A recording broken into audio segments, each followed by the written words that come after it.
കടൽ തീരത്തെയും കടലിന്റെ മക്കളെയും സർവനാശത്തിൽ നിന്നും രക്ഷിക്കുവാൻ സമരം ചെയ്യുന്നവർ രാജ്യദ്രോഹികളും തീവ്രവാദികളുമെന്ന് മുദ്രകുത്തി വിഴിഞ്ഞം കലാപഭൂമിയാക്കി സമരത്തെ ഇല്ലാതാക്കി കടലിന്റെ മക്കളുടെ സമരം അസാധ്യമാക്കുമോ? കേരളം ഭരിക്കുന്ന CPM-ഉം അവരുടെ പത്രവും നൽകുന്ന വാർത്തകളും നടത്തുന്ന പ്രചരണങ്ങളും തരുന്ന സൂചനകളും അടയാളങ്ങളും ഭീതിപ്പെടുത്തുന്നതാണ്. രാജ്യദ്രോഹികളും തീവ്രവാദികളുമാണ് വിഴിഞ്ഞത്ത് സമരം നടത്തുന്നത് എന്നാണ് CPM-ന്റെയും പാർട്ടി പത്രത്തിന്റെയും അവരുടെ പുത്തൻ കൂട്ടുകാരായ BJP-യുടെയും ആരോപണം. 136 ദിവസമായി തികച്ചും സമാധാനപരമായി നടക്കുന്ന സമരത്തിൽ നവംബർ 27-ന് അപ്രതീക്ഷിതമായ സംഭവങ്ങൾ ഉണ്ടായി. സമരക്കാർ പോലീസ് സ്റ്റേഷൻ ആക്രമിച്ച് പോലീസുകാരെ ബന്ദികളാക്കി എന്ന മട്ടിൽ വാർത്തകൾ വന്നു. ഇതേ തുടർന്നാണ് സമരം രാജ്യദ്രോഹികളും തീവ്രവാദികളും നടത്തുന്നതായി നാടുഭരിക്കുന്ന പാർട്ടിയുടെ മുഖപത്രം തന്നെ ആരോപിച്ചത്. ഈ പശ്ചാത്തലത്തിലാണ് വിഴിഞ്ഞത്ത് നവംബർ 27-ന് നടന്ന സംഭവങ്ങളെക്കുറിച്ച് ജുഡീഷ്യൽ അന്വേഷണം വേണം എന്ന സമരസമിതി കൺവീനർ മോൺസിഞ്ഞൂർ യൂജിൻ പെരേരയുടെ ആവശ്യം ഏറെ പ്രസക്തമാകുന്നത്. ആർക്കും ഭയപ്പെടാതെ തെളിവ് കൊടുക്കാവുന്ന ഭീതിയോ പ്രീതിയോ കൂടാതെ സത്യം പുറത്തു കൊണ്ടുവരാനാകുന്ന ഒന്നായിട്ടാണല്ലോ ഇപ്പോഴും ജുഡീഷ്യൽ അന്വേഷണം കരുതപ്പെടുന്നത്. സമരത്തിന്റെ 100-ാം ദിവസമായ ഒക്ടോബർ 31-ന് വിഴിഞ്ഞത്ത് ചില അനിഷ്ട സംഭവങ്ങൾ ഉണ്ടായി. ഇടതുമുന്നണിയുടെ പരിണിത പ്രജ്ഞനായ നേതാവ് കാനം രാജേന്ദ്രൻ പറഞ്ഞതുപോലെ ഒരു ജനകീയ സമരം പരിഹാരമില്ലാതെ 100 ദിവസം തുടരുമ്പോൾ ഉണ്ടാകാവുന്ന സ്വാഭാവികമായ പരിണാമമായിരുന്നു അത്. എന്നാൽ അതിനെ കലാപശ്രമമായിട്ടാണ് മന്ത്രി V ശിവൻകുട്ടി ചിത്രീകരിച്ചത്. അതേ തുടർന്ന് പാർട്ടി പത്രം പടച്ചുവിട്ട വാർത്തകളും സമരത്തെ കലാപശ്രമമാക്കി മാറ്റുകയായിരുന്നു. അതിജീവനത്തിനു വേണ്ടി ഒരു ജനത നടത്തുന്ന സമരത്തെ കേവലം വാഗ്ദാനങ്ങൾ കൊണ്ട് അവസാനിപ്പിക്കാനാവില്ലെന്ന് ഉറപ്പായ അദാനിയുടെ പക്ഷക്കാർ സമരത്തെ കലാപമായും സമരം ചെയ്യുന്നവരെ തീവ്രവാദികളും രാജ്യദ്രോഹികളുമായി ചിത്രീകരിച്ച് വെടക്കാക്കി ഇല്ലാതാക്കാം എന്ന് സ്വപ്നം കാണുന്നു. അതിനനുസരിച്ച് കരുക്കൾ നീക്കപ്പെടുകയാണ്. സമരത്തിന് നേതൃത്വം കൊടുക്കുന്നത് ലത്തീൻ കത്തോലിക്ക രൂപതയിലെ വൈദികരായതുകൊണ്ട് സമരത്തെ വർഗീയമാക്കാനുള്ള നീക്കവും നടക്കുന്നു. കടലിൽ പോകുന്ന ഹിന്ദുക്കളായ ധീവരുടെ സംഘടനയായ ധീവര സഭയുടെ V ദിനകരൻ സമരപന്തലിലെത്തി സമരത്തിന് പിന്തുണ പ്രഖ്യാപിച്ചതും മുസ്ലിം സമൂഹത്തിന്റെ നേതാക്കളായ പാളയം ഇമാമും പാച്ചല്ലൂർ ഇമാമും സമരപന്തലിലെത്തി പിന്തുണ പ്രഖ്യാപിച്ചതുമായ സമരത്തെയാണ് സർക്കാർ ഒത്താശയോടെ വർഗീയ സമരമാക്കുവാൻ നോക്കുന്നത്. കേരളത്തിലെ 14 ജില്ലകളിലെയും മത്സ്യത്തൊഴിലാളികളും സമരത്തിന് പിന്തുണ പ്രഖ്യാപിച്ചു. കഥയറിയാതെ ഹിന്ദു ഐക്യവേദിക്കാർ സമരത്തിനെതിരായി പരസ്യമായി രംഗത്തു വന്നിട്ടുണ്ട്. തീ തുപ്പുന്ന വാക്കുകളുടെ ഉടമയായ അവരുടെ നേതാവ് ശശികല നവംബർ 30-ന് പോലീസ് സംരക്ഷണത്തിൽ അവിടെ വന്ന് പ്രസംഗിച്ചു മടങ്ങി. ഇതുകൊണ്ടൊന്നും മത്സ്യത്തൊഴിലാളികൾ പിൻവാങ്ങില്ല. കാരണം അവർക്കതിനാവില്ല. ഇതവരുടെ അതിജീവന സമരമാണ്. ഈ പശ്ചാത്തലത്തിലാണ് നവംബർ 26-നും 27-നും വിഴിഞ്ഞത്തുണ്ടായ സംഭവങ്ങളെക്കുറിച്ച് പോലീസ് അന്വേഷണമല്ല ജുഡീഷ്യൽ അന്വേഷണമാണ് വേണ്ടത് എന്ന് സമരസമിതി കൺവീനർ മോൺസിഞ്ഞൂർ യൂജിൻ പെരേരയുടെ ആവശ്യം ഏറെ പ്രസക്തമാകുന്നത്. നവംബർ 26-ന് തിരുവനന്തപുരം അതിരൂപതയുടെ മെത്രാപ്പോലീത്ത തോമസ് നെക്ടോ പിതാവിനെയും സഹായ മെത്രാൻ ക്രിസ്തുദാസ് പിതാവിനെയും സമരസമിതി കൺവീനറും അതിരൂപതയുടെ വികാരി ജനറലുമായ മോൺസിഞ്ഞൂർ യൂജിൻ പെരേരയും അടക്കം പ്രതികളാക്കി പോലീസ് കേസെടുത്തു. പോലീസ് നീക്കത്തിൽ ശക്തമായ പ്രതിഷേധം ഉയർന്നു. ആദ്യമായി ഇടതുമുന്നണിയിൽ നിന്നു തന്നെ പ്രതിഷേധ ശബ്ദം ഉയർന്നു. മുന്നണി ഘടകകക്ഷികളായ കേരള കോൺഗ്രസിന്റെ ചെയർമാൻ ജോസ് കെ മാണി സർക്കാർ നടപടിയിൽ അതൃപ്തി പരസ്യമാക്കി. CPM നടത്തുന്ന ബഹുജന സമരത്തിന് പ്രതികളായി പാർട്ടി ഓഫീസിൽ ഇരിക്കുന്ന സംസ്ഥാന സെക്രട്ടറിയെ പ്രതിയാക്കാറുണ്ടോ എന്ന ചോദ്യം സ്വാഭാവികമായും ഉയർന്നു. നവംബർ 27-ലെ സംഭവങ്ങൾക്ക് ഒരുക്കമായി വിഴിഞ്ഞത്തുണ്ടായിരുന്ന CCTV ക്യാമറകൾ മൂടി. ക്യാമറകൾ മൂടുന്ന യുവാക്കളുടെ ചിത്രം കിട്ടിയിട്ടുണ്ട്. പക്ഷേ ആരെന്ന് ആർക്കും തീർച്ചയില്ല. സമരം പ്രകോപനപരമാകുമെന്നും സത്യം മൂടിവെക്കണമെന്നും ആഗ്രഹമുള്ളവർ ഉണ്ടായിരുന്നു എന്ന സംശയം ഇതോടെ കൂടുതൽ ശക്തമായി. പോലീസിന്റെയും സർക്കാരിന്റെയും ഒത്താശയോടെയാണ് ഇതെല്ലാം നടന്നത് എന്ന് സമരസമിതിക്കാർ കരുതുന്നു. വാഹനങ്ങൾ തടയുന്നതിന് കാരണമായി സമരസമിതിക്കാർ പറയുന്ന ന്യായങ്ങളിലൊന്ന് തുറമുഖ നിർമ്മാണത്തിന്റെ മറവിൽ നടക്കുന്ന അനധികൃതമായ മണൽ കടത്താണ്. വിഴിഞ്ഞം തുറമുഖത്ത് നിന്നും വലിയ അളവിൽ കടൽ മണൽ കടത്തുന്നതായും തീരദേശവാസികൾ പറയുന്നു. രാത്രികളിൽ നിരവധി ലോറികൾ പടുതയിട്ട് മൂടി പദ്ധതി പ്രദേശത്തു നിന്നും പുറത്തേക്ക് പോകുന്നതായി അവർ ആക്ഷേപിക്കുന്നു. ഇത്തരം കാര്യങ്ങളുടെയും നിജസ്ഥിതി അറിയുവാൻ നീതിബോധമുള്ള ഒരു ജഡ്ജിയെ നിയോഗിച്ച് അന്വേഷണം നടത്തുകയാണ് വേണ്ടത്. നവംബർ 27 ഞായറാഴ്ചയായിരുന്നു. കത്തോലിക്കർ മറ്റു ജോലികളിൽ നിന്നും വിട്ടുമാറി വിശുദ്ധ കുർബാനയിൽ സംബന്ധിക്കുന്നതടക്കമുള്ള കാര്യങ്ങൾക്കായി മാറ്റിവെക്കുന്ന ദിവസം. അന്ന് ഒരു പ്രകോപനവുമില്ലാതെ സെൽട്ടൻ എന്ന പ്രവർത്തകനെ പോലീസ് അറസ്റ്റ് ചെയ്തു. സെൽട്ടനെ അറസ്റ്റ് ചെയ്ത വിവരം അന്വേഷിക്കുവാൻ ചെന്ന വിഴിഞ്ഞം ഇടവകയുടെ പ്രതിനിധികളെയും പോലീസ് പിടിച്ച് അകത്തിട്ടു. പോലീസ് കാണിച്ച ധിക്കാരവും പ്രകോപനവുമാണ് കാര്യങ്ങൾ വഷളാക്കിയത്. സമരസമിതിക്കാരെ സംബന്ധിച്ചിടത്തോളം അവരുടെ ആൾക്കാർ പ്രകോപിതരാക്കപ്പെടുകയായിരുന്നു. പോലീസ് പിടിച്ചുവെച്ചവരെ വിട്ടുകിട്ടാൻ വിഴിഞ്ഞത്തെ സ്ത്രീകളാണ് പോലീസ് സ്റ്റേഷനിലെത്തി സമരം ആരംഭിച്ചത്. പോലീസ് സ്റ്റേഷനിൽ നിന്നും അവർക്കു നേരെ കല്ലേറുണ്ടാവുകയായിരുന്നു എന്നാണ് സമരസമിതിക്കാർ പറയുന്നത്. അതായത് പ്രകോപനം ഉണ്ടാക്കുവാൻ പോലീസ് മുൻകൈ എടുക്കുകയായിരുന്നു.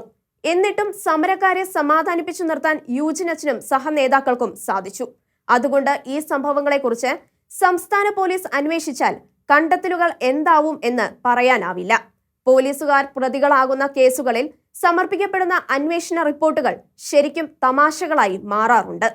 കൊല്ലം ജില്ലയിലെ കൊല്ലൂർ പോലീസ് സ്റ്റേഷനിൽ ഓഗസ്റ്റ് 25-ന് വിഘ്നേഷ് എന്ന യുവാവിനെയും ചേട്ടൻ വിഷ്ണു എന്ന പട്ടാളക്കാരനെയും മർദ്ദിച്ച് അവശരാക്കിയ പോലീസുകാരെ കുറിച്ച് നടത്തിയ അന്വേഷണത്തിൻ്റെതായി വന്ന റിപ്പോർട്ടാണ് ഉദാഹരണം.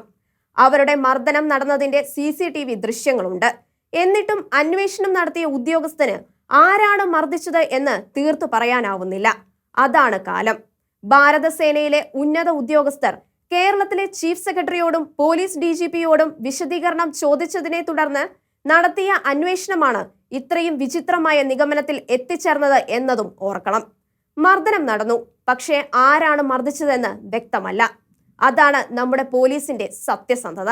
സ്വപ്ന സുരേഷ് മുഖ്യമന്ത്രിക്കും കുടുംബത്തിനുമെതിരെ ഉന്നയിച്ച ആരോപണങ്ങളെ തുടർന്ന് അവരുടെ സുഹൃത്ത് സജിത്തിനെ ഒരു പരാതിയുമില്ലാതെ ഒരു കാരണവും കാണിക്കാതെ കസ്റ്റഡിയിലെടുത്ത് അദ്ദേഹത്തിന്റെ മൊബൈൽ ഫോൺ പിടിച്ചെടുത്തതിന് നേതൃത്വം കൊടുത്ത, അതിന്റെ പേരിൽ സ്ഥലം മാറ്റപ്പെട്ട ADGPയാണ് ഇപ്പോൾ സംസ്ഥാനത്ത് ക്രമസമാധാന പാനലിന്റെ ചുമതല വഹിക്കുന്നത്. അദ്ദേഹം സർക്കാരിനും പാർട്ടിക്കും വേണ്ടി എന്തെല്ലാമാവും ചെയ്യുക എന്ന സന്ദേഹവും ഉണ്ട്.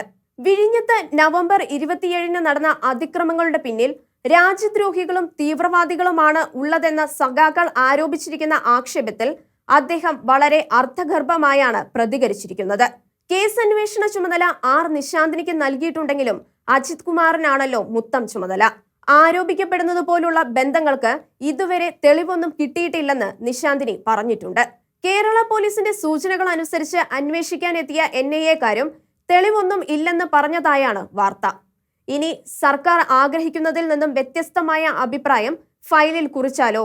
ആ ഉദ്യോഗസ്ഥരെ വെറുതെ വിടുമോ? ഗവർണറെ ചാൻസലർ സ്ഥാനത്തു നിന്നും നീക്കം ചെയ്യണം എന്ന് ആവശ്യപ്പെടുന്ന ബില്ലിൽ അതിന്റെ ഉദ്ദേശ ലക്ഷ്യം ഇല്ലെന്നത് കുറവാണ് എന്ന കൃഷി സെക്രട്ടറി B അശോക് ചൂണ്ടിക്കാണിച്ചതാണ് മുഖ്യമന്ത്രിയുടെ കടുത്ത അതൃപ്തിക്ക് കാരണമായത്. സർവകലാശാലകൾ ഏതൊക്കെ വകുപ്പിന് കീഴിലാണോ ആ വകുപ്പുകളുടെ മന്ത്രിമാർക്കും സെക്രട്ടറിമാർക്കും നിർദ്ദേശങ്ങൾ സമർപ്പിക്കുവാൻ കരട് ബിൽ കൈമാറിയപ്പോഴാണ് അശോക് 1.5 പേജുള്ള ഈ കുറിപ്പ് എഴുതിയത്. കുറിപ്പിൽ അദ്ദേഹം പറഞ്ഞിട്ടുള്ള മറ്റു കാര്യങ്ങൾ പുറത്തു വരാനിരിക്കുന്നതേയുള്ളൂ. അശോകിന്റെ നടപടി എങ്ങനെയാണ് സർക്കാർ വിരുദ്ധമാകുന്നതെന്ന് സർക്കാർ വിശദീകരിക്കേണ്ടതുണ്ട്. അതുകൊണ്ട് സമരസമിതിക്കാർ ആവശ്യപ്പെടുന്നത് പോലെ ജുഡീഷ്യൽ അന്വേഷണം നടത്തുന്നതാവില്ലേ നല്ലത്. നവംബർ 30-ലെ പാർട്ടി പത്രം വിഴിഞ്ഞം സമരത്തിന് പിന്നിൽ 9 അംഗ ഗൂഢസംഘമാണ് പ്രവർത്തിക്കുന്നത് എന്ന് ആരോപിച്ചുകൊണ്ട് വെണ്ടയ്ക്ക വാർത്ത നിരത്തി. ഗൂഢസംഘാംഗങ്ങളുടെ സചിത്ര ലേഖനമാണ് പ്രസിദ്ധീകരിച്ചത്. ഗൂഢസംഘത്തിലെ അംഗങ്ങളുടെ കൗതുകകരമായ ഒരു ലിസ്റ്റാണ് പാർട്ടി പത്രം തയ്യാറാക്കിയത്. ഇന്റലിജൻസുകാർ കണ്ടെത്തി എന്ന അവതരണത്തോടെയാണ് കഥ അവതരിപ്പിച്ചത്. സമരസമിതി കൺവീനറായ തിരുവനന്തപുരം ലത്തീൻ അതിരൂപത വികാരി ജനറൽ യൂജിൻ പെരേര, ABVP സംസ്ഥാന സമിതി അംഗമായിരുന്ന KV Biju, Travancore social service society director AJ Vijayan, തീവ്ര ഇടതുപക്ഷക്കാരനായ IT വിദഗ്ധൻ പ്രസാദ് സോമരാജൻ, വലിയതോപ്പ് സ്വദേശി ബെഞ്ചമിൻ ഫെർണാണ്ടസ്, ഷാഡോ മിനിസ്ട്രിയുടെ നേതാവ് അഡ്വക്കേറ്റ് ജോൺ ജോസഫ്, അഞ്ചൽ സ്വദേശി ബ്രദർ പീറ്റർ, അർത്തുങ്കൽ സ്വദേശി ജാക്സൺ പൊള്ളയിൽ, പല്ലുവിലക്കാരി സീറ്റ ദാസൻ എന്നിവരാണ് ആ സംഘം. ഇവരെല്ലാം തന്നെ 1980-കളിൽ ആരംഭിച്ച സ്വതന്ത്ര മത്സ്യത്തൊഴിലാളി സംഘടനയുടെ പ്രവർത്തകരാണ് എന്ന് എല്ലാവർക്കും അറിയാം. അടുത്തിടെ നിരോധിച്ച തീവ്രവാദ സംഘടനയിൽപ്പെട്ട ആളും ഉണ്ട്. അത് പോപ്പുലർ ഫ്രണ്ട് ആണ് എന്ന് പക്ഷേ പാർട്ടി പത്രം പറഞ്ഞില്ല. പോപ്പുലർ ഫ്രണ്ടും CPM-ഉം തമ്മിൽ ഉണ്ടെന്ന് കരുതുന്ന അവിഹിത ബന്ധത്തിന്റെ സാക്ഷ്യമാവാം ഈ മൗനം. അല്ലെങ്കിൽ സമരത്തെ വർഗീയമായി ചിത്രീകരിക്കുന്നതിന് തടസ്സമാകുമല്ലോ ഈ ആരോപണം എന്ന് കരുതിയും ആവാം. വെറുതെ ആരോപണം ഉന്നയിക്കാതെ എല്ലാം അന്വേഷിക്കാൻ സമരസമിതിക്കാർ ആവർത്തിച്ചു നടത്തുന്ന വെല്ലുവിളി ആരും കേൾക്കുന്നില്ല എന്നതാണ് വാസ്തവം. ആക്ഷേപം കേട്ട് ഓടിവന്ന ദേശീയ സുരക്ഷാ ഏജൻസിയുടെ ഉദ്യോഗസ്ഥർക്ക് പോപ്പുലർ ഫ്രണ്ടുകാരൊന്നും ഉള്ളതായി കണ്ടെത്താനായില്ല എന്നാണ് പുറത്തുവരുന്ന വിവരം. സത്യം കണ്ടെത്താനുള്ള എല്ലാത്തരം അന്വേഷണങ്ങളെയും സമരസമിതി സ്വാഗതം ചെയ്യുകയാണ്. ഡൽഹിയിൽ നടന്ന കർഷക സമരത്തിൽ പങ്കെടുത്ത ചില സഖാക്കൾ വിഴിഞ്ഞത്തും കാണപ്പെടുന്നതുകൊണ്ട് തീവ്ര ഇടതുപക്ഷക്കാരെ കൂടെ കൂട്ടി സമരം ചെയ്യുന്നു എന്നും പാർട്ടി സഖാക്കൾക്ക് സങ്കടമുണ്ട്. ശബരിമല വിമാനത്താവളത്തിനെതിരെ സമരം ചെയ്ത ഹിന്ദു മുന്നണി നേതാവ് കുമ്മനം രാജശേഖരന്റെ പാർട്ടിക്കാരാണ് വിഴിഞ്ഞം സമരം വർഗീയമായി ചിത്രീകരിച്ചത് എന്നതും കൗതുകകരമാണ്. അവർ വിഴിഞ്ഞത്ത് കൗണ്ടർ സമരവും നടത്തുന്നു. ഇത്തരം നീക്കങ്ങളിലൂടെ വർഗീയ സംഘർഷം ഉണ്ടാക്കുക. നവംബർ 30-ന് ഹിന്ദു ഐക്യവേദിക്കാർ പോലീസ് സംരക്ഷണത്തിൽ വിഴിഞ്ഞത്ത് തുറമുഖത്തിനായി സമരം നടത്തുകയും ചെയ്തു. സർക്കാർ നേരിടേണ്ട സമരത്തെ കൗണ്ടർ സമരങ്ങളിലൂടെ നേരിടുവാൻ നോക്കിയാൽ നാട്ടിൽ എന്താവും സംഭവിക്കുക? കടലിൽ പോകുന്ന ഹിന്ദുക്കളായ ധീവരുടെ നേതാവ് വി ദിനകരൻ പിന്തുണച്ച സമരത്തെയാണ് ഹിന്ദു ഐക്യവേദിക്കാർ വർഗീയമാക്കുന്നത്. BJP-യും CPM-ഉം ഒരേ തൂവൽ പക്ഷികൾ. സർക്കാർ പദ്ധതികൾക്കെതിരെ സമരം ചെയ്യുന്നവർ രാജ്യദ്രോഹികളോ? വിഴിഞ്ഞം തുറമുഖ സമരത്തിന് CPM കൊടുക്കുന്ന പുത്തൻ ഭാഷ്യം BJP-യും CPM-ഉം ഒരേ തൂവൽ പക്ഷികളാണെന്ന ചിന്തയാണ് പ്രബലമാക്കുന്നത്. വിഴിഞ്ഞം പദ്ധതിക്ക് വേണ്ടി നടത്തിയ സെക്രട്ടേറിയറ്റ് സമരത്തിൽ CPM ജില്ലാ സെക്രട്ടറിയും BJP ജില്ലാ പ്രസിഡന്റും തോളോട് തോൾ ചേർന്നപ്പോൾ ഉണ്ടായ അത്ഭുതം ആവർത്തിക്കുകയാണ്. ബംഗാളിലും നടക്കുന്നുണ്ട് സമാന നീക്കങ്ങൾ എന്നത് CPM-ന്റെ നിലപാടുകളുടെ പൊള്ളത്തരം പ്രകടമാക്കുന്നു. സീതാറാം യെച്ചൂരിയും മറ്റും നടത്തുന്ന BJP വിരുദ്ധ നീക്കങ്ങളുടെ തനി നിറവും തെളിയിക്കുന്നു. കേരളത്തിലെ ഭരണം നിലനിർത്താനും അദാനിയുടെ താൽപര്യങ്ങൾ സംരക്ഷിക്കുവാനും നാട്ടുകാരുടെ കയ്യടി നേടാൻ പറയുന്ന ഏതാശയവും ബലി കൊടുക്കുവാൻ പിണറായി സർക്കാർ തയ്യാറാണെന്ന് ഒരിക്കൽ കൂടി വ്യക്തമാക്കപ്പെടുന്നു. മോദി സർക്കാരിന്റെ വിവാദ കർഷക നിയമങ്ങളെ എതിർത്തവരെ വരെ രാജ്യദ്രോഹികളായി ചിത്രീകരിച്ചവർക്ക് കേരളത്തിൽ ഒരു നേർപതിപ്പ്. അദാനിക്ക് വേണ്ടി ഇടതുപക്ഷവും BJP-യും ചേർന്ന് നടത്തിയ കളികളുടെ രഹസ്യങ്ങളും അതിന് പോലീസുകാരിൽ നിന്നും ലഭിക്കുന്ന ഒത്താശകളുടെ കഥകളും നവംബർ 27-ലെ ദുരന്തങ്ങൾ പുറത്തു കൊണ്ടുവരികയാണ്. 2016-ൽ ഉമ്മൻചാണ്ടി സർക്കാരിന്റെ കാലത്ത് വിഴിഞ്ഞം പദ്ധതി നടപ്പിലാക്കുവാൻ തീരുമാനിച്ച കാലത്ത് CPM-ന്റെ പാർട്ടി പത്രവും തിരുവനന്തപുരം അതിരൂപതയും നടത്തിയ ചില വിലയിരുത്തലുകൾ ഇന്ന് വീണ്ടും ചർച്ചാ വിഷയമാവുകയാണ്. പദ്ധതി സംബന്ധിച്ച തീരുമാനങ്ങളിലേക്ക് പോകുന്ന 2015 ഓഗസ്റ്റ് 2-നാണ് അതിരൂപതയുടെ പ്രതികരണം വന്നത്. അന്ന് മാധ്യമങ്ങൾ ഒന്നും തന്നെ കേൾക്കാത്ത ഒരു വിലാപമായിരുന്നു അത്. എങ്കിലും അന്നത്തെ സൂസപാക്യം പിതാവ് എഴുതിയ ആ ഇടയലേഖനം അതിരൂപതയിലെ പള്ളികളിലെല്ലാം വായിച്ചു. കേരളത്തിന്റെ മുഖച്ഛായ തന്നെ മാറ്റുന്ന പദ്ധതി എന്ന ആമുഖത്തോടെ വരുന്ന ഈ പദ്ധതിയിൽ മത്സ്യത്തൊഴിലാളികൾക്കുള്ള ആശങ്ക പിതാവ് വ്യക്തമാക്കി. അത്രയും വികസനം കൊണ്ടുവരുന്ന പദ്ധതിയാണ് ഇതെന്ന് അന്നും അതിരൂപത കരുതിയിരുന്നില്ല. എല്ലാ വികസനവും സമൂഹത്തിലെ പാവങ്ങൾക്ക്, ആദിവാസി ദളിത് വിഭാഗങ്ങൾക്കുണ്ടാക്കുന്ന ദോഷങ്ങൾ പരിഹരിക്കപ്പെടണമെന്ന് ആർച്ച് ബിഷപ്പ് അന്ന് ആവശ്യപ്പെട്ടു. ആധുനിക വികസന പദ്ധതികളെല്ലാം പാരിസ്ഥിതിക പഠനത്തിന് വിധേയമാക്കപ്പെടുന്നുണ്ട്. ഈ പദ്ധതിയെക്കുറിച്ച് നടത്തിയ പഠനങ്ങളിലെ പല കാര്യങ്ങളും മറച്ചുവെച്ചാണ് കപ്പൽ കമ്പനിക്കാർ അനുമതിക്ക് അപേക്ഷിച്ചത്. വലിയ പാരിസ്ഥിതിക പ്രശ്നം ഉണ്ടാകുന്നതാവും ഈ പദ്ധതിയെന്ന് അതിരൂപത centre for fisheries studies, Thiruvananthapuram social service society എന്നിവ വഴി നടത്തിയ വിദഗ്ധ പഠനം വ്യക്തമാക്കിയിട്ടുണ്ട്. പദ്ധതിയുടെ കരട് രൂപരേഖ, പരിസ്ഥിതി ആഘാത പഠന റിപ്പോർട്ട്, മറ്റ് പഠനരേഖകൾ എന്നിവ ഈ വിദഗ്ധ സമിതി പഠനത്തിന് വിധേയമാക്കി. വിഴിഞ്ഞം പദ്ധതി നിലവിലുള്ള പരിസ്ഥിതി സംരക്ഷണ നിയമത്തിന് എതിരാണെന്ന് പിതാവ് ചൂണ്ടിക്കാണിച്ചു. 10,000-കണക്കിന് ജനങ്ങളുടെ വാസസ്ഥലങ്ങളെയും തൊഴിലിനെയും ദോഷകരമായി ബാധിക്കും. തുറമുഖത്തിനായി വലിയ പുലിമുട്ട് നിർമ്മിക്കുന്ന വടക്കുഭാഗത്ത് വലിയ കരനഷ്ടം ഉണ്ടാകും. 1970-കളിൽ വിഴിഞ്ഞം ഫിഷിംഗ് ഹാർബറിനു വേണ്ടി 400 മീറ്റർ പുലിമുട്ട് ഉണ്ടാക്കിയപ്പോൾ പനത്തുറ, പൂന്തുറ, ഭീമപ്പള്ളി, വലിയതുറ തീരങ്ങളിൽ വലിയ അളവിൽ കര നഷ്ടപ്പെട്ടു. പൂന്തുറയിൽ 100 കണക്കിന് വീടുകൾ ഇരുന്നിടത്ത് ഇപ്പോൾ കടലാണ്. കേന്ദ്ര സർക്കാരിന്റെ പഠനങ്ങൾ ഇക്കാര്യം വ്യക്തമാക്കിയതാണ്. പൂന്തുറയിൽ 200 മീറ്റർ കര നഷ്ടപ്പെട്ടതും അടിമലത്തുറ ഭാഗത്ത് 220 മീറ്റർ വരെ കര ഉണ്ടായതും സർക്കാർ പഠനത്തിൽ വ്യക്തമാക്കിയിരുന്നു. ഇക്കാര്യങ്ങൾ പബ്ലിക് ഹിയറിംഗിൽ ഉന്നയിക്കപ്പെട്ടു. കമ്പനിക്ക് മറുപടി ഇല്ലായിരുന്നു. എന്നാൽ ഇക്കാര്യം അടങ്ങിയ അധ്യായം തന്നെ ഉപേക്ഷിച്ചാണ് കേന്ദ്രത്തിന് രേഖ സമർപ്പിച്ചത്. വിഴിഞ്ഞം തുറമുഖത്തിനായി കടലിൽ 4 കിലോമീറ്റർ പുലിമുട്ട് നിർമ്മിച്ചാൽ പൂന്തുറ മുതൽ വേളി വരെ തീരം പൂർണ്ണമായും ഇല്ലാതാകും. 2011 അനുമതി ലഭിച്ച വാണിജ്യ തുറമുഖം വന്നാൽ ഫിഷിംഗ് ഹാർബർ ഇല്ലാതാകും. തിരുവനന്തപുരം ജില്ലയിലെ മുഴുവൻ മത്സ്യത്തൊഴിലാളികൾക്കും പണി ഇല്ലാതാകും. പദ്ധതി പ്രദേശത്തിന്റെ തെക്കുമാറി 400 മീറ്റർ ആഴത്തിൽ ഡ്രഡ്ജിംഗ് നടത്തി കപ്പൽ ചാനൽ നിർമ്മിച്ചാൽ പുല്ലുവിള മുതൽ പൊഴിയൂർ വരെയുള്ള മത്സ്യത്തൊഴിലാളികൾക്ക് കടലിൽ പോകാൻ ആവാതെ വരും. കാരണം അവിടം കപ്പൽ ചാനലാകും. പദ്ധതി പ്രദേശം മത്സ്യബന്ധന നിരോധിത മേഖലയാകാനും സാധ്യതയുണ്ട്. ഇതിലൂടെ 32 തീരദേശ ഗ്രാമങ്ങളിലെ 50,000 തൊഴിലാളികളുടെ ഉപജീവന മാർഗം അടയും. പരിസ്ഥിതിയിലും കടൽ സമ്പത്തിലും വലിയ കുറവ് വരികയും ചെയ്യും. പദ്ധതിയെ എതിർക്കുന്നവരെ വികസന വിരോധികൾ എന്ന് മുദ്രകുത്തുന്നു. വികസന വിരോധികളല്ല നാം. തുമ്പ ബഹിരാകാശ കേന്ദ്രത്തിനും വിമാനത്താവളത്തിനും ടൈറ്റാനിയത്തിനും വേണ്ടി കിടപ്പാടം വിട്ടുകൊടുത്തവരാണ് നാം. വികസനത്തിന് അതിരൂപത എതിരല്ലെന്നും എന്നാൽ അതുമൂലം ക്ലേശമുണ്ടാകുന്ന മത്സ്യത്തൊഴിലാളികൾക്കുണ്ടാകുന്ന നഷ്ടം മനസ്സിലാക്കി ഒരു പാക്കേജ് കൊണ്ടുവരണം. പകരം ജനങ്ങളെ വെല്ലുവിളിച്ച് പദ്ധതിയുമായി മുന്നോട്ടു പോകുവാൻ തീരുമാനിച്ചാൽ എന്ത് വില കൊടുത്തും പദ്ധതി നടപ്പാക്കുന്നത് തടസ്സപ്പെടുത്തും. ഇതൊരു മനുഷ്യാവകാശ പ്രശ്നമാണെന്നും പിതാവ് അന്ന് പറഞ്ഞു. ഇന്നും അതിരൂപതയുടെ നിലപാട് അതുതന്നെയാണ്. സഭ പദ്ധതിയെ തടസ്സപ്പെടുത്താതിരിക്കണമെങ്കിൽ മത്സ്യത്തൊഴിലാളികളുടെ നഷ്ടം മനസ്സിലാക്കി പദ്ധതി നടപ്പാക്കണം. അതുണ്ടാകാത്തതുകൊണ്ടാണ് സമരവും പ്രതിഷേധവും. വികസനത്തിനു വേണ്ടി എൻഡോസൾഫാൻ തളിച്ച് നശിപ്പിച്ച മനുഷ്യരുടെ മുഖത്തു നോക്കി ഹൃദയമുള്ളവർ പറയണം, ഇത്തരം വികസനമാണോ വേണ്ടത്? എല്ലാ വിഷയങ്ങളെയും രാഷ്ട്രീയമായി തങ്ങൾക്കുള്ള പ്രയോജനത്തിന്റെ കണ്ണിലൂടെ മാത്രം കാണുന്ന പാർട്ടിയും അവരുടെ പത്രവും 2016 ഏപ്രിൽ 25 പദ്ധതിയെക്കുറിച്ച് പറഞ്ഞത് അദാനിയുമായി ചേർന്ന് ഉമ്മൻചാണ്ടി നടത്തുന്ന ശുദ്ധ തട്ടിപ്പാണ് പദ്ധതി എന്നായിരുന്നു.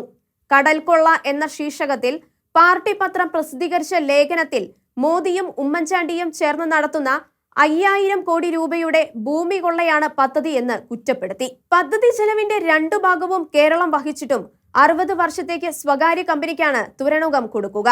അന്ന് മത്സ്യബന്ധനത്തിന് ഉയരുന്ന മരണമണിയെക്കുറിച്ചും പാർട്ടി പത്രം സങ്കടം പറഞ്ഞിരുന്നു. 1500 വള്ളങ്ങളായി 7000 പേർ ജോലി ചെയ്തിരുന്ന വിഴിഞ്ഞത്ത് കടലിൽ പോകുന്നവരുടെ സംഖ്യ വല്ലാതെ കുറഞ്ഞെന്നും അന്ന് പത്രം പറഞ്ഞു. അദാനിയുമായി ഉമ്മൻചാണ്ടി സർക്കാർ ഉണ്ടാക്കിയ കരാറിലെ വ്യവസ്ഥകളെല്ലാം അഴിമതിയാണെന്ന് അന്ന് പാർട്ടി പത്രം പറഞ്ഞു. എന്നാൽ ഇപ്പോൾ അദാനിക്ക് വേണ്ടിയാണ് അവർ കുഴലൂതുന്നത്. ഇപ്പോൾ പാർട്ടി പത്രത്തിന് പദ്ധതി വികസനത്തിന്റെ പൊൻതൂവലാണ്. വിഴിഞ്ഞം തുറമുഖം അദാനിയുടെ തുറമുഖം അല്ലെന്നും പദ്ധതി ചെലവിന്റെ 70% വഹിക്കുന്ന കേരളത്തിന്റെ മാത്രം പദ്ധതിയാണെന്നും ഇടതുമുന്നണിയുടെ തുറമുഖ മന്ത്രി അഹമ്മദ് ദേവർകോവിലിനും തീർച്ചയായി. വിഴിഞ്ഞം കേരളത്തിന്റെ മുഖച്ഛായ മാറ്റുന്ന പദ്ധതിയാണ് എന്ന് പറഞ്ഞ് എതിരാളികളുടെ വാ അടപ്പിച്ചിരുന്നവർ ഇപ്പോഴും ആ വായ്ത്താരി മുഴക്കുന്നുണ്ടെങ്കിലും ഇങ്ങനെ ആരംഭിച്ച വല്ലാർപാടം തുറമുഖം കൊണ്ടുവന്ന വികസനം കാണുമ്പോൾ പേടിച്ചു പോവുകയാണ്. കേരളത്തിന് ഒരു ബാധ്യതയായി മാറുകയാണ് ആ തുറമുഖം. ആ വികസനത്തിനു വേണ്ടി കുടിയൊഴിപ്പിക്കപ്പെട്ട മൂലംപിള്ളിക്കാർ പെരുവഴിയിലും. ഈ തിരിച്ചറിവുകളൊക്കെ വലിയ ഭീതിയാണ് വിതയ്ക്കുന്നത്. 2015 ഓഗസ്റ്റ് 2 ഇടയ ലേഖനത്തിൽ തുറമുഖം ഉണ്ടാക്കാവുന്ന തീരശോഷണത്തെക്കുറിച്ചും ആപത്തുകളെക്കുറിച്ചും ഉയർത്തിയ ആക്ഷേപങ്ങൾ അടിസ്ഥാനരഹിതമെന്ന് പറഞ്ഞവർ വേളിയിലും ശംഖുമുഖത്തും കോവളത്തും ഇപ്പോൾ ഉണ്ടായിരിക്കുന്ന തീരശോഷണത്തെക്കുറിച്ച് പറയുന്നത് കൗതുകകരമാണ്. കാലാവസ്ഥാ വ്യതിയാനം മൂലമാണ് ഇതെല്ലാം എന്നാണ് മന്ത്രി ദേവർകോവിലിന്റെ കണ്ടെത്തൽ. വിഴിഞ്ഞം തുറമുഖത്തിന്റെ പുലിമുട്ട് നിർമ്മാണം തുടങ്ങി 2 വർഷം കൊണ്ടാണോ ഇത്രയും ഗ്ലോബൽ വാർമിംഗ്? അങ്ങനെ കാലാവസ്ഥയിൽ ഇത്രയും മാറ്റം ഉണ്ടായതെന്ന് അദ്ദേഹം പറയുന്നില്ല. കടൽ കയറുന്നത് ലത്തീൻ കത്തോലിക്കിന് മാത്രമല്ല. വിഴിഞ്ഞത്ത് പക്ഷേ പരിസ്ഥിതി പാലനത്തിനായി വനം സംരക്ഷിക്കുവാൻ കർഷകരെ വഴിയാധാരമാക്കുന്നവർ എന്തേ കടൽ സംരക്ഷിക്കുവാൻ നടപടി എടുക്കുന്നില്ല? സർക്കാരിന് ഇടപെടാനാവുന്ന നല്ല സമയമാണിത്. തുറമുഖ നിർമ്മാണത്തിന്റെ 33% മാത്രമാണ് നടന്നിട്ടുള്ളത്. ഇനിയും ഏറെ നടക്കാനുമുണ്ട്. പുലിമുട്ട് നിർമ്മാണം പാതി പോലും ആയില്ല. അത് പൂർണ്ണമാകുമ്പോൾ വിമാനത്താവളം പോലും അപകടത്തിലാവാനുള്ള സാധ്യതയുണ്ട്. മാത്രവുമല്ല, അദാനിയുമായി 2019 വരെയായിരുന്നു കരാർ. അത് അവസാനിച്ചു. കരാർ പുതുക്കിയിട്ടില്ല. കരാർ അനുസരിച്ച് തുറമുഖ നിർമ്മാണം തീർന്നതുമില്ല. അതുകൊണ്ട് 2019 മുതൽ ദിവസം 36 ലക്ഷം രൂപ വെച്ച് കേരളത്തിന് കിട്ടണം. ഇപ്പോൾ 1000 ദിവസമായി. 36,000 ലക്ഷം രൂപ നഷ്ടപരിഹാരമായി അദാനി നൽകാനുണ്ട്. വിഴിഞ്ഞം നഷ്ടപരിഹാരം വാങ്ങാത്തതിന് ഹർജി വരുമോ? അന്നും സർക്കാരിന് വേണ്ട റിപ്പോർട്ട് കൊടുക്കാൻ വിദഗ്ധരുണ്ടായിരുന്നു. അവർ പറഞ്ഞതെല്ലാം തെറ്റി. അവർ തങ്ങൾക്ക് കിട്ടിയ പണവും വാങ്ങിപ്പോയി. ആ വിദഗ്ധർ ഇന്ന് പറയുന്നത് എന്താവുമോ? അതിജീവനത്തിന് വേണ്ടി തീരദേശ ജനത നടത്തുന്ന സമരത്തെ ഏതു പേര് പറഞ്ഞു നിന്ദിച്ചാലും തീരദേശവാസികൾക്ക് സമരം നടത്താതിരിക്കാനാകുമോ? തീരം ഇല്ലാതായാൽ അവർ എങ്ങോട്ട് പോകാനാണ്? വിഴിഞ്ഞം സീപോർട്ട് ഇന്റർനാഷണൽ ലിമിറ്റഡ് നവംബർ 29 സംഘടിപ്പിച്ച സെമിനാറിൽ അധ്യക്ഷ പ്രസംഗം നടത്തിയ മന്ത്രി മുഹമ്മദ് ദേവർകോവിൽ അവകാശപ്പെട്ടത് വലിയ വികസനമാണ് വരിക എന്നാണ്. തിരുവനന്തപുരം തുറമുഖ നഗരമാകും, ബ്ലൂ ഇക്കണോമി സാധ്യമാകും എന്നെല്ലാം മന്ത്രി പറഞ്ഞു. വല്ലാത്ത കൊട്ടും കുരവിയുമായി വന്ന വല്ലാർപാടം എന്ത് വികസനം കൊണ്ടുവന്നു എന്ന് ചിന്തിക്കണം. വല്ലാർപാടം അടച്ചുപൂട്ടൽ ഭീഷണിയിലാണ്. ആ തുറമുഖവും മന്ത്രിയുടെ തന്നെ വകുപ്പല്ലേ? അവിടെ കുടിയിറക്കപ്പെട്ടവരെ അധിവസിപ്പിച്ചു. വിഴിഞ്ഞത്ത് പുനരധിവാസത്തിന് കൂടുതൽ പണം തരാമെന്ന് തുറമുഖ സെക്രട്ടറി കെ ബിജു ആ സെമിനാറിൽ പറഞ്ഞത് എങ്ങനെയാണ് വിശ്വസിക്കുക? സമയബന്ധിതമായി പൂർത്തിയാക്കും എന്ന് അദ്ദേഹം പറഞ്ഞു. ആര്? അദാനി തന്നെയോ? 2023 വിഴിഞ്ഞത്ത് കപ്പലടുക്കും എന്നും പറയുന്നു. 2019 വരുമെന്ന് പറഞ്ഞിരുന്നതല്ലേ മന്ത്രി? എന്നിട്ടോ? വിഴിഞ്ഞത്ത് 10 വർഷമായി മത്സ്യലഭ്യത 16% കൂടിയെന്ന് CMFR റിപ്പോർട്ട് ഉണ്ടെന്നാണ് മന്ത്രി പറയുന്നത്. 2015 തിരുവനന്തപുരം അതിരൂപതയും 2016 പാർട്ടി പത്രവും പറഞ്ഞതിന് എതിരാണിത്. 2016 പാർട്ടി പത്രം മത്സ്യത്തൊഴിലാളികളെ ഉദ്ധരിച്ചു പറഞ്ഞത് തുറമുഖ നിർമ്മാണത്തിനായി കടൽ കുഴിക്കൽ തുടങ്ങിയതോടെ മത്സ്യം കിട്ടാക്കനി ആയെന്നാണ്. കടലിനടിയിൽ പാറ പൊട്ടിച്ചു നീക്കുന്നതാണത്രേ വിഷയം. 7 പേർ കടലിൽ പോയി വന്നാൽ 100 രൂപ പോലും വരുമാനം കിട്ടുന്നില്ലെന്നാണ് പാർട്ടി പത്രം ചൂണ്ടിക്കാണിച്ചത്. ഒരു ബോട്ട് കടലിൽ പോയി വന്നാൽ 5000 രൂപ നഷ്ടമാണ് ഉണ്ടാകുന്നതെന്നും അന്ന് അവർ പറഞ്ഞു. അദാനിയുടെ മുദ്ര തുറമുഖം ഗുജറാത്തിന്റെ ശാപമായി മാറുന്ന മട്ടുണ്ട്. അവിടെ വരുന്ന കണ്ടെയ്നറുകളിൽ നിന്നും എന്തുമാത്രം മയക്കുമരുന്നുകളാണ് പിടികൂടുന്നത്? അതാവുമോ കേരളത്തിൽ ഉണ്ടാകുന്ന വികസനം? വിഴിഞ്ഞം സമരത്തിന്റെ ഭാഗമായി നവംബർ 27 ഞായറാഴ്ച നടന്ന അനിഷ്ട സംഭവങ്ങളെ തുടർന്ന് സമരത്തെ തീവ്രവാദികളുടെ രാജ്യദ്രോഹ സമരം വരെയായി ചിത്രീകരിച്ച് വെടക്കാക്കുവാൻ ബോധപൂർവമായ ശ്രമമാണ് നടക്കുന്നത്. അതിന് നേതൃത്വം കൊടുക്കുന്ന സഖാക്കളിൽ KT ജലീലാണ് മുന്നിൽ. പാകിസ്ഥാൻകാരനെ പോലെ സംസാരിച്ചു എന്ന് ആരോപിക്കപ്പെട്ട വ്യക്തിയാണ് അദ്ദേഹം. പാക് അധിനിവേശ കാശ്മീരിനെ ആസാദ് കാശ്മീർ എന്ന് വിളിച്ച രാജ്യസ്നേഹി. രാജ്യദ്രോഹ കുറ്റത്തിന് അദ്ദേഹം ജയിലിൽ കിടക്കാത്തത് കേരളത്തിൽ കേസുള്ളതുകൊണ്ടാണ്. അദ്ദേഹത്തിന്റെ സോഷ്യൽ മീഡിയ പോസ്റ്റിനെ കടുത്ത ഭാഷയിൽ കുറ്റപ്പെടുത്തിക്കൊണ്ടാണ് ഡൽഹി കോടതി അദ്ദേഹത്തെ രക്ഷിച്ചത്. ഉന്നത വിദ്യാഭ്യാസ മന്ത്രിയായിരുന്നപ്പോൾ ന്യൂനപക്ഷങ്ങൾക്കുള്ള അവകാശങ്ങളുടെ 80% മുസ്ലിം സമുദായത്തിനായി തട്ടിയെടുത്ത ഭരണാധികാരിയാണ്. സ്വജനപക്ഷപാതം കാട്ടിയതിന് രാജിവെക്കേണ്ടി വന്ന മന്ത്രി. സർക്കാർ വാഹനത്തിൽ കള്ളക്കടത്ത് സാധനങ്ങൾ കടത്തിക്കൊണ്ടുപോയതായും അദ്ദേഹത്തിനെതിരെ പരാതി ഉണ്ടായിരുന്നു.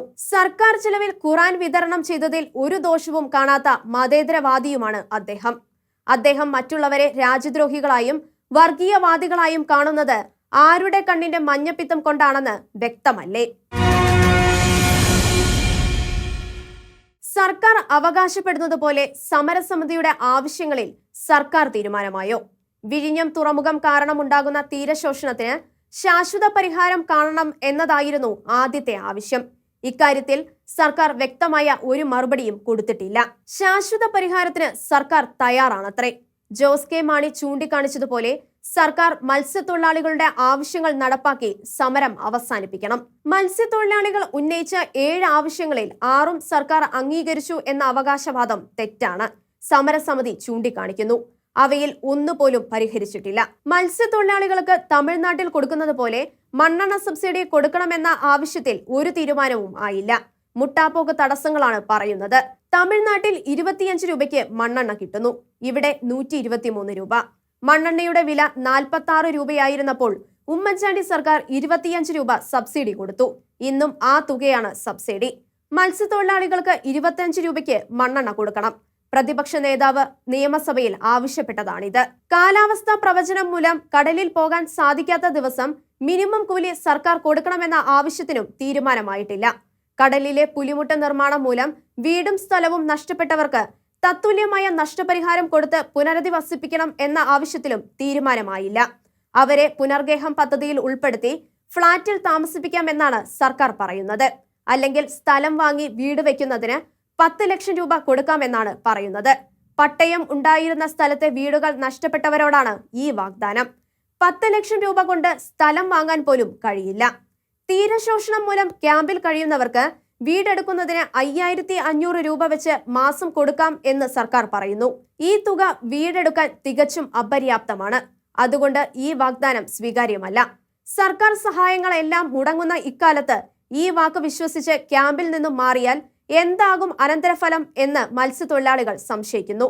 സഹായം കൊടുക്കാതെ സർക്കാർ തന്നെ വീടുകൾ വാടകയ്ക്കെടുത്ത് കൊടുക്കുകയാണ് വേണ്ടത്. അല്ലെങ്കിൽ വീട് ഒന്നിന് മാസം 10,000 രൂപ കൊടുക്കുക, വാടകയ്ക്ക് അഡ്വാൻസ് കൊടുക്കുവാൻ 20,000 രൂപയും കൊടുക്കുക. മുതലപ്പൊഴിയിൽ നിർമ്മിച്ചതും വിഴിഞ്ഞത്ത് നിർമ്മിച്ചുകൊണ്ടിരിക്കുന്നതുമായ പുലിമുട്ടുകൾ സൃഷ്ടിക്കുന്ന ആഘാതങ്ങളെക്കുറിച്ച് പഠിക്കുന്നതിന് കടലറിവും നാട്ടറിവുമുള്ള മത്സ്യത്തൊഴിലാളികളെ കൂടി ഉൾപ്പെടുത്തണമെന്ന ആവശ്യം മന്ത്രിമാർ അംഗീകരിച്ചെങ്കിലും അതിനായി നിയോഗിക്കപ്പെട്ട സമിതിയിൽ മത്സ്യത്തൊഴിലാളികൾ ആരും ഉൾപ്പെട്ടിരുന്നില്ല. അതുകൊണ്ട് ജനകീയ പഠന സമിതിക്ക് രൂപം കൊടുത്തിരിക്കുകയാണ് അവർ. കടലറിവും നാട്ടറിവുമുള്ള മത്സ്യത്തൊഴിലാളികളുടെ കൂടി വാദങ്ങൾ സമാഹരിച്ച് 3 മാസത്തിനകം പഠന റിപ്പോർട്ട് തയ്യാറാക്കും. കേരള സർവകലാശാലയിലെ ഫിഷറീസ് ആൻഡ് ഓഷ്യൻ സ്റ്റഡീസ് മുൻ ഡീൻ ഡോക്ടർ KV തോമസ് ആണ് അധ്യക്ഷൻ. CDSലെ മുൻ പ്രൊഫസർ ഡോക്ടർ ജോൺ കുര്യൻ, കേന്ദ്ര ഭൗമശാസ്ത്ര പഠന കേന്ദ്രത്തിലെ ഡോക്ടർ ടെറി മച്ചാഡോ, സംസ്ഥാന ദുരിത നിവാരണ അതോറിറ്റിയുടെ അംഗമായിരുന്ന ഡോക്ടർ KG താര, മുൻ ജില്ലാ ജഡ്ജി D പാപ്പച്ചൻ, സ്വതന്ത്ര ന്യായരൂപീകരണ ഗവേഷക സരിത ഫെർണാണ്ടസ് എന്നിവരാണ് അംഗങ്ങൾ. സർക്കാരിന്റെ വാഗ്ദാനങ്ങളിൽ വിശ്വസിക്കാത്തവരെയാണ് മുഖ്യമന്ത്രി എന്തോ പറയുമെന്ന് പറയുന്നത്. വല്ലാർപാടം ടെർമിനലിനായി കുടിയിറക്കപ്പെട്ട മൂലമ്പള്ളിയിലെ പാവങ്ങൾ ഇപ്പോഴും ആർക്കും വേണ്ടാത്തവരെ പോലെ അലഞ്ഞു നടക്കുമ്പോൾ അവരെ കുടിയിറക്കി കെട്ടിപ്പൊക്കിയ വല്ലാർപാടം ടെർമിനൽ അടച്ചുപൂട്ടലിന്റെ ഭീഷണിയിൽ നിൽക്കുമ്പോൾ ആ ടെർമിനൽ ഉണ്ടാക്കിയത് 700 തൊഴിലവസരങ്ങൾ മാത്രമാണെന്ന് തിരിച്ചറിയുമ്പോൾ വിഴിഞ്ഞം കൊണ്ടുവരും എന്ന് പറയുന്ന വികസനത്തിൽ എങ്ങനെ വിശ്വസിക്കും? സർക്കാർ ഉറപ്പുകളെ എങ്ങനെ വിശ്വസിക്കും? മൂലമ്പള്ളിയിലെ കുടിയിറക്കപ്പെട്ടവർക്ക് സർക്കാർ കൊടുത്ത വാഗ്ദാനങ്ങൾ എവിടെ പോയി? പ്രളയ ദുരിത കാലത്ത് വാഴ്ത്തിപ്പാടിയിരുന്ന റീബിൽഡ് കേരള എവിടെ പോയി? ഓഖി ദുരിതത്തിൽപ്പെട്ടവരുടെ പുനരധിവാസ പദ്ധതികൾക്ക് എന്ത് സംഭവിച്ചു? വല്ലാർപാടം ടെർമിനലിനു വേണ്ടി ഭരണഭീകരത ഉപയോഗിച്ച് കുടിയിറക്കപ്പെട്ടവർക്ക് ഇപ്പോഴും പുനരധിവാസമായില്ല എന്ന സത്യം സർക്കാർ വാഗ്ദാനങ്ങളെ വിശ്വസിക്കാൻ ഭയമുണ്ടാക്കുന്നു. ഉമ്മൻചാണ്ടി സർക്കാർ കൈക്കൊണ്ടത് തെറ്റായ തീരുമാനം ആയിരുന്നെങ്കിൽ തിരുത്തണം. വികസനം എന്ന പേരിൽ ഉണ്ടാവുന്നത് നിത്യബാധ്യതയാണെങ്കിൽ വിട്ടുകളയുന്നതല്ലേ ബുദ്ധി? വികസനത്തിനായി സ്ഥലം നഷ്ടപ്പെട്ടവരെ സംരക്ഷിക്കും എന്ന സർക്കാരിന്റെ വാക്ക് വിശ്വസിക്കാൻ വയ്യാത്തതായിരിക്കുന്നു. വല്ലാർപാടത്തേക്കാൾ പ്രതികൂലങ്ങളുള്ള വിഴിഞ്ഞം ഇതിലും ഭീകരമായ ദുരന്തമാവും കൊണ്ടുവരിക എന്ന് ഭയപ്പെടണം. ജനങ്ങളെ ആകെ പെരുവഴിയിലാക്കി അവരുടെ വീടും ജീവനോപാധികളും ഇല്ലാതാക്കുന്നതാണോ വികസനം? അതുകൊണ്ടാണ് പദ്ധതി പ്രവർത്തനം നിർത്തിവെച്ച് മത്സ്യത്തൊഴിലാളികളുടെ പ്രതിനിധികൾ അടക്കമുള്ള സംഘം തുറമുഖത്തെക്കുറിച്ച് വീണ്ടും പഠിക്കണം എന്ന് സമരക്കാർ ആവശ്യപ്പെടുന്നത്. പദ്ധതി വലിയവേളി മുതൽ പനത്തുറ വരെയുള്ള 7876 കുടുംബങ്ങളെ ബാധിക്കുമെന്ന് സർക്കാർ പഠനം തന്നെ കണ്ടെത്തിയിരുന്നു. അതുകൊണ്ടാണ് സ്ഥലം ഏറ്റെടുക്കലിനും വീട് നിർമ്മാണത്തിനുമായി 350 കോടിയും ജീവനോപാധിക്കായി 59 കോടിയും ഉമ്മൻചാണ്ടി സർക്കാർ നീക്കിവെച്ചത്. എന്നിട്ടും പദ്ധതിക്കായി കുടിയിറക്കപ്പെട്ട കുടുംബങ്ങൾ 2018 മുതൽ വലിയ തുറയിലെ സിമന്റ് ഗോഡൌണിൽ ആരുമില്ലാതെ താമസിക്കേണ്ടി വരികയാണ്. എന്തുകൊണ്ട്? എവിടെ പോയി 471 കോടിയുടെ പദ്ധതി? പിണറായി സർക്കാർ കോടതികളിൽ നിന്നും തിരിച്ചടി ഏറ്റുവാങ്ങി പുളയുകയാണ്. കേരള സാങ്കേതിക സർവകലാശാല വൈസ് ചാൻസലറായി ഗവർണർ നിയമിച്ച സിസ തോമസിന് ഏറെക്കാലം ഭരിക്കാനാവുന്ന സ്ഥിതിയാണ്. പുതിയ VC-മാരുടെ നിയമനം വൈകാനാണ് സാധ്യത. ഗവർണറും സർക്കാരും തമ്മിലുള്ള വഴക്ക് അങ്ങോട്ടാണ് കാര്യങ്ങൾ എത്തിക്കുന്നത്. സാങ്കേതിക സർവകലാശാലയിൽ താൽക്കാലിക വൈസ് ചാൻസലർക്കെതിരെ ജീവനക്കാർ കോടതിയിൽ വരെ എത്തി. സിസ സഹകരിക്കുന്നില്ലെന്ന് സർവകലാശാലയുടെ സ്റ്റാൻഡിംഗ് കൗൺസിൽ കോടതിയിൽ പറഞ്ഞു. ഗവർണർ ബില്ലുകളിൽ ഒപ്പിടാത്തതിനെതിരെ ഹൈക്കോടതിയിൽ എത്തിയ ഹർജിയും തിരിച്ചടിച്ചു. ഒപ്പിടാൻ സമയപരിധി വെക്കണം എന്ന അഡ്വക്കേറ്റ് PV ജീവേഷിന്റെ അപേക്ഷ കോടതി തള്ളി. ഷീലോഹന്റെ കാഴ്ചകൾ ഇനി അടുത്ത ആഴ്ച.